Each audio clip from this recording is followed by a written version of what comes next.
Channel आज हम पढ़ने वाले हैं क्लास 12th NCERT फिजिक्स में। टॉपिक है कॉम्बिनेशन ऑफ कैपेसिटर्स।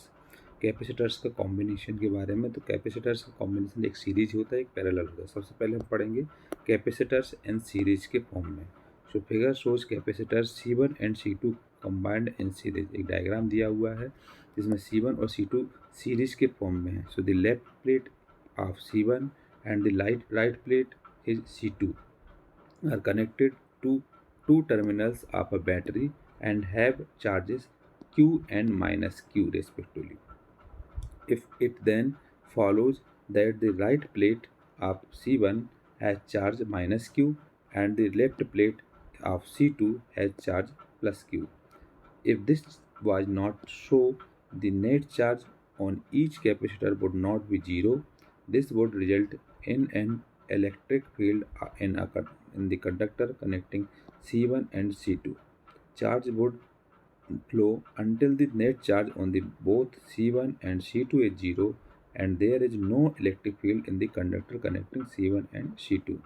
इसमें क्या है, जो कैपेसिटर के बारे में बताएगा वो सीरीज के फॉर्म में है। C1 और C2 जो कैपेसिटर है वो कॉम्बाइन है सीरीज के फॉर्म में। इसमें एक लेफ्ट प्लेट है C1 और राइट प्लेट है C2 जो कि कनेक्ट है, दोनों टर्मिनल्स बैटरी से कनेक्ट है आपस में, जिसमें चार्ज हो रहा है प्लस चार्ज और नेगेटिव चार्ज। और इसके अलावा जो राइट प्लेट C1 है उसमें नेगेटिव चार्ज है एंड लेफ्ट प्लेट C2 है उसमें पॉजिटिव चार्ज है। इसके अलावा इसमें नेट चार्ज है कैपेसिटर का 0 है। और इसके अलावा कैपेसिटेंस को कंबाइन किया हुआ है C1 एंड C2 के फॉर्म में। ये इसका डायग्राम है, combination of two capacitors in series के फॉर्म में। इस सीरीज के फॉर्म में दो कैपेसिटर हैं, एक C1 है और इससे कनेक्ट है C2। लेफ्ट साइड हमारे पास एक ये C1 है और ये C2 है, इसको लिख जाएगा C1 और ये हो जाएगा C2 कैपेसिटर।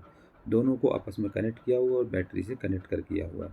इस साइड देखें तो लेफ्ट साइड का जो हिस्सा है वो पॉजिटिव चार्ज है, इसका नेगेटिव हिस्सा है वो नेगेटिव चार्ज है। इसी तरीके से सेकंड कैपेसिटर है, उसका लेफ्ट साइड का हिस्सा पॉजिटिव चार्ज है और राइट साइड का हिस्सा नेगेटिव चार्ज है। इसमें प्लस है तो प्लस वाला लिया हुआ है, यहाँ नेगेटिव वाला लिया है। इस तरीके से दोनों सीरीज के फॉर्म में है।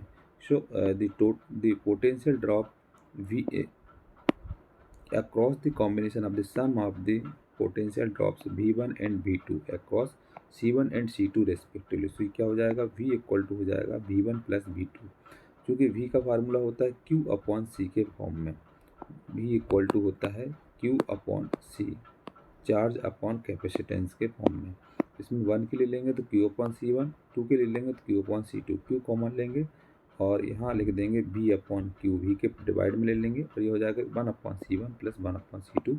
Equation number first. So now we can regard the combination as an effective capacitor with charge Q and potential difference V. The effective capacitance of the combination is C equal to Q upon V.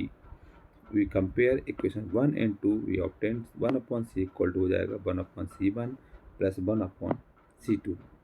So the proof clearly goes through for any number of capacitors arranged into similar way. For n capacitor arranged in series, तो series के form में क्या हो जाएगा, V equal to V1 plus V2 plus Vn। इस तरीके से Q upon C1 plus Q upon C2 plus Q upon Cn। Following the same steps as for case of two capacitor. इस तरीके से हम 3 कैपेसिटर जितने चाहे कैपेसिटर को हम ले सकते हैं बाय सीरीज के फॉर्म में। लेकिन सीरीज के फॉर्म में कैसा आएगा, वो इस फॉर्म में आएगा। Following the same steps as the case of the two capacitors we get the general formula of effective capacitance of a series combination of n capacitors। तो 1 upon C equal to 1 upon C1 plus 1 upon C2 plus 1 upon C3। इसी तरीके से 1 upon C1 जितने चाहे capacitor को add किया जाए series के फॉर्म में रहे तुमको ये वाला कंडीशन आएगी।